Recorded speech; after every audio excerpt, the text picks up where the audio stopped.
জাহান্নামের অবস্থা এত ভয়ঙ্কর হবে, জাহান্নামের ভেতরে লক্ষ লক্ষ কোটি কোটি কাফির মুশরিককে দেওয়ার পরেও জাহান্নাম বলবে হালমিম মাজিদ, আরো আছে নাকি, আরো দাও।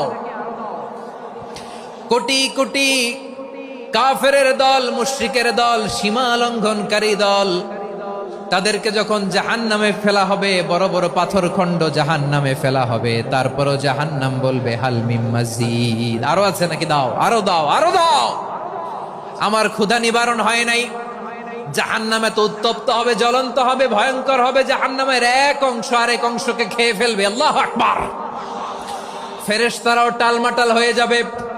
জাহান্নামের রক্ষী ফেরেশতারা কি করবে তারা নিজেরাও বুঝতে পারবে না।